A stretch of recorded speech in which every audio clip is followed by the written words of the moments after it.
Halo semuanya, selamat datang di ulasan materi komprehensif kita kali ini. Jujur aja, saya super antusias nih buat membantu kalian membedah satu topik yang sering banget diremehin. Tapi sebenarnya ini tuh pilar utama dari aplikasi apapun yang sukses, evaluasi test case dan metode testing. Di sesi kita kali ini, kita nggak bakal ngelihat software testing cuma sebagai tugas akhir yang ngebosenin pas dikejar deadline. Sama sekali nggak. Kita bakal ngelihat ini sebagai matriks pertahanan, di Ultimate Defense Matrix, perisai vital yang bakal ngelindungin sistem kalian dari kehancuran. Coba deh kalian pikirin sebentar, berapa banyak sih bug kritis yang ujung-ujungnya lolos dan masuk ke sistem live kalian? Ini bukan sekedar pertanyaan retoris ya. Di dunia software development, bug yang sampai ke tangan user itu mimpi buruk dan harganya mahal banget. Kalian tahu nggak, biaya buat benerin bug di tahap produksi itu bisa 100 kali lipat lebih mahal dibandingin pas masih di fase desain. 100 kali lipat! Taruhannya gede banget kan? Makanya kita butuh sistem pertahanan yang benar-benar solid dan terukur. Nah, ini dia taklimat strategis kita hari ini. Kita bakal jalan cepat lewat 5 fase. Anatomi test case yang efektif. Posisinya di dalam siklus SDLC, pertarungan seru antara manual versus automated testing, persenjataan tools yang kita punya, dan ditutup dengan era baru, AI dan shift left testing. Yuk, langsung kita mulai. Masuk ke fase pertama, anatomi test case efektif. Ini cara kita ngebangun garis pertahanan pertama. Sering banget nih developer mikir kayak gini, oh gue udah bikin ratusan test case, sistem otomatis aman dong. Padahal yang terpenting itu seberapa efektif mereka nangkep bug betulan di lapangan. Kita nggak lagi tebak-tebakan di sini. Kita ngukur cara objektif pakai 3 indikator utama. Pertama, test coverage. Ini ngukur berapa persen sih kode kalian yang benar-benar udah dites. Anggaplah targetnya 70%. Kedua, defect detection rate. Ini soal seberapa jago test case kalian nemuin bug. Dan ketiga, test case effectiveness. Kalau kalian ngejalanin 20 test case dan berhasil nemuin 12 bug, nah itu baru bukti matematis kalau matriks pertahanan kalian beneran kerja, bukan cuma buang-buang waktu server. Oke, fase kedua. Testing dalam siklus SDLC. Di sini kita bahas gimana cara deploy matriks pertahanan tadi ke dalam proyek. Jadi pertanyaannya sekarang, di mana sih tepatnya kita naruh garis pertahanan ini? Coba bayangin siklus SDLC ini kayak peta taktis penyebaran pasukan. Dulu, orang nganggap testing itu cuma tahap keempat. Ya sesuatu yang dilakuin habis coding selesai lah. Tapi jujur aja, di industri modern sekarang, pola pikir kayak gitu udah kuno banget. Testing itu bukan cuma satu pos satpam di pintu keluar, tapi lapisan pertahanan yang selalu ada di setiap fase. Bahkan, udah dimulai dari detik pertama saat kita nganalisis kebutuhan proyek. Coba perhatiin, gimana strategisnya pengujian ini disebar. Di tahap requirement analysis, kita nggak cuma nyatet permintaan klien, tapi kita juga ngelakuin requirement testing buat mastiin logikanya masuk akal. Di tahap design, kita ada design review sebelum nulis kode sama sekali.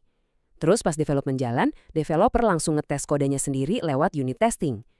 Integrasi yang terus-terusan kayak gini tuh fungsinya sebagai jaring pengaman teman-teman. Kalian bisa nangkap cacat logika yang fatal jauh sebelum satu baris kode pun digabungin ke sistem utama. Efeknya, hemat waktu, hemat budget, dan pastinya nyelamatin proyek dari kegagalan. Lanjut ke fase ketiga, manual versus automated testing. Ini soal intuisi manusia melawan kecepatan mesin. Dengan cakupan testing yang sebegitu luasnya, pertanyaannya, siapa yang bakal ngejalanin semuanya? Mari kita bandingin. Di satu sisi kita punya manual testing. Ini ibarat pertarungan jarak dekat, fleksibel banget. Karena dilakukan langsung sama manusia, ini tuh cara paling absolut buat ngetes user interface dan user experience atau UI UX. Cuma manusia yang bisa ngerasain apakah aplikasinya enak dipakai atau enggak kan? Kelemahannya, udah pasti makan waktu, nggak efisien buat skala besar, dan gampang banget kena human error. Nah, di sisi lain kita punya automated testing. Ini ibarat menara pertahanan otomatis kalian. Super cepat, konsisten, dan harga mati buat regression testing, yaitu ngecek ratusan fitur lama setiap kali ada update kode baru.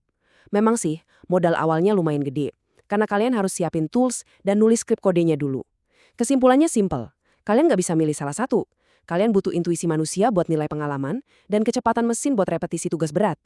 Masuk ke fase keempat, persenjataan tools testing. Ini dia amunisi taktis kalian. Karena automated testing itu nyawanya ada di tools. Kalian nggak bisa pakai satu obeng buat semua masalah. Ini rincian persenjataan utama kalian. Selenium itu jagoannya buat ngotomatisasi web lewat browser. Kalau main di bahasa Java, JUnit itu wajib buat unit testing. Terus misal kalian pengen tahu nih, apakah server bakal meledak kalau diakses sejuta user barengan? Kalian bisa tembak pakai load runner atau JMeter buat nguji performance. Kalau cuma mau ngetes jalur data di belakang layar tanpa pusingin visual, Postman andalannya buat API. Dan belakangan ini, Cypress lagi naik daun banget buat end-to-end testing di web modern karena dia jalan super cepat langsung di dalam browser. Biar kebayang dan gak terlalu teoretis, kita ambil contoh Selenium deh. Proses kerjanya itu ada 3 langkah gampang. Pertama, kalian nulis skrip skenario pakai Java atau Python. Kedua, Selenium bakal ngambil alih komando. Dia bakal buka browser sendiri, ngetik username, password, ngeklik tombol, persis kayak hantu yang lagi mainin komputer kalian dengan kecepatan super. Ketiga, dia langsung ngebandingin hasil di layar sama hasil yang kalian harapin. Kalau ada beda, walau cuma 1 pesan error doang, sistem langsung ngasih alarm anomali. Praktis banget kan? Dan akhirnya, fase kelima. Era baru. AI and shift left. Masa depan dari software testing. Dunia teknologi itu geraknya cepet banget. Sekarang kita udah masuk ke era yang jauh lebih canggih. Ninggalin cara otomatisasi konvensional. Kita mulai dari filosofinya dulu nih. Shift left testing. Ini tuh langkah strategis yang jenius banget. Coba kalian bayangin timeline proyek dari kiri ke kanan. Shift left itu artinya kita narik semua aktivitas testing sejauh mungkin ke sebelah kiri, alias ke tahap paling awal, pas masih ngomongin requirement dan desain. Tujuannya apa? Buat ngebunuh bugs sebelum mereka sempat ditulis jadi kode. Ini secara dramatis bakal motong biaya perbaikan di akhir proyek yang biasanya bikin sakit kepala. Nah, kerennya lagi, filosofi geser ke kiri ini sekarang disupport habis-habisan sama AI-driven testing. AI sekarang bertindak sebagai perisai masa depan.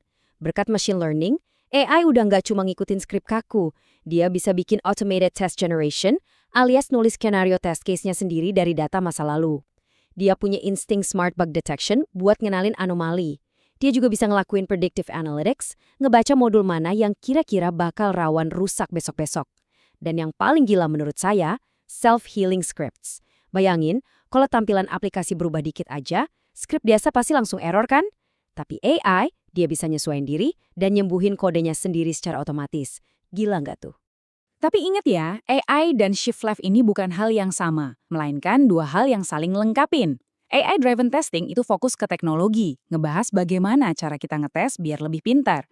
Sementara shift left testing itu fokus ke proses, ngebahas kapan momen terbaik buat ngetes.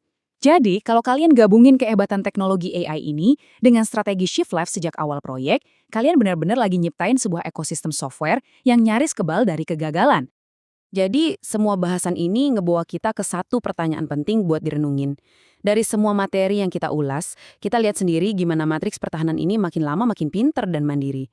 Pertanyaan saya buat kalian para calon engineer dan developer masa depan, kalau AI aja udah bisa bikin, memprediksi, ngetes, sampai nyembuhin test case-nya sendiri, terus peran kalian nanti apa? Apakah kalian cuma mau puas jadi operator mesinnya aja, atau kalian mau berevolusi jadi arsitek strategis di balik semua algoritma cerdas ini? Coba pikirin itu baik-baik pas kalian mulai ngerancang proyek berikutnya. Oke, terima kasih udah ngikutin sesi bedah materi ini, teruslah bereksplorasi dan sampai jumpa.